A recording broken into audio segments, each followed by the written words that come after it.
Libo-libong deboto ang dumalo sa First Sunday Mass sa Quiapo Church ngayong 2024. Alas 3 naman bukas ang Fiesta Mass at Vigil bago isagawa ang traslasyon. Yan ang ulat ni Clazel Pardilla live. Clazel, gaano na ba karami ang mga tao dyan? Dominic, pumalo na sa higit 176,000 na mga deboto ang dumagsa rito sa Quiapo Church simula kaninang umaga hanggang alas 3 ng hapon, 2 araw bago magtraslasyon. Ang puno ng pantal at nangangating balat ni Nanay Angela, naglahong parang bula ng manalangin sa itim na poong Nazareno. Kaya sa unang linggo ng misa ngayong 2024 at 2 araw bago magtraslasyon, nagpasalamat siya sa milagrosong imahen. Naiyak talaga ako kasi di talaga ako umagat gabi. Pagdasal ko na sana tulungan niya akong gumaling. Sa awa ng Diyos ito na. Ilan lamang si Angela sa libo-libong deboto na lumahok sa First Sunday Mass sa Quiapo Church. Napuno ang loob at labas ng simbahan. Mahaba rin ang pila sa pahalik sa replika ng itim na Nazareno. Dahan-dahang ibinupunas ng mga deboto ang kanilang panyo at nananalangin. Parang gumaan-gaan po yung pakiramdam. Sana mapagtapos po ako sa pag-aaral.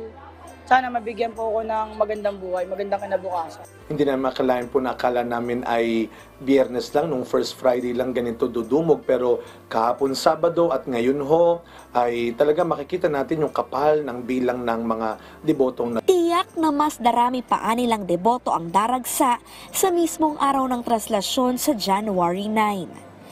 Kabilang ang asawa at 2 maliit na anak ni Paul na mula pa sa Pangasinan. Sasali sila sa prosesyon. Kasi gusto kong makita nila kung gaano yung kalakas ang debosyon ng mga Katoliko.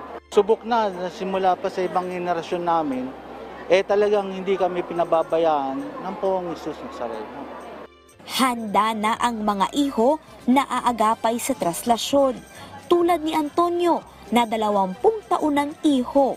Ilang beses na siyang naipit ng karosa pero muling aagapay sa bagong andas ngayong traslasyon. Kami mga ngalaga ng bagong andas. Wala kaming pasasampahin. Isa ako sa napiling alagad kung tawagin ngayon. Buhay yan. Nakahanda na. Kung ano naman mangyari, siya na bahala. Paalala ng pamunuan ng Quiapo Church sa mga lalahok sa traslasyon. We prepare spiritually. Huwag naman po na sumampa tayo, humabok tayo sa lubid, tayo ay nakipagsiksikan, pero hindi tayo nakapagdasal. Huwag kalilimutan, ito ay panahon ng isang pagdarasal, okasyon ng ating pananampalataya. Huwag na ring magdala ng malalaking bag, sombrero, hoodie, at makakapanakit na bagay. Hindi yan makakalusot sa mga scanner sa simbahan. Sa Villalobos ang nag-iisang entry point para makapasok sa Quiapo Church.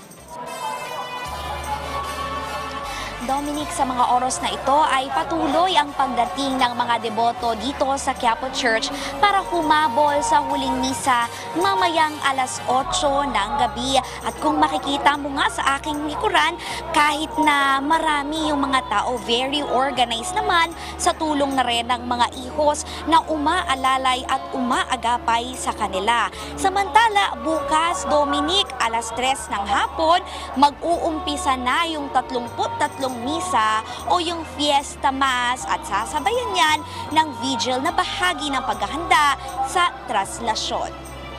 Yan na muna ang latest mula rito sa Maynila. Balik sa iyo, Dominic. Clazel, matanong ko lang, may mga nadagdag ba sa mga paalala para sa mga deboto na dadalo sa traslasyon?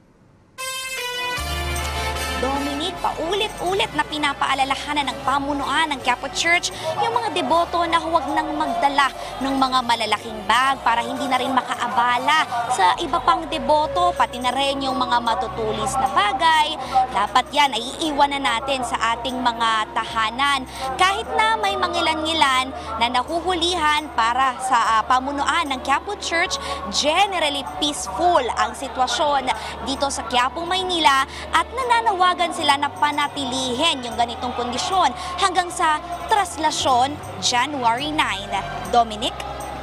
Clazel, dahil nga pagbabawalan na yung mga deboto na makasampa doon sa andas, mas inaasahan ba ngayong taon na mas maikli yung oras o tagal ng prosesyon? Yes, Dominic, sa nakalipas na ilang taon, talaga namang sumasampah at umaakyat yung mga deboto sa andas. Nagbabato ng mga tuwalya at talagang hilahan ng lubid.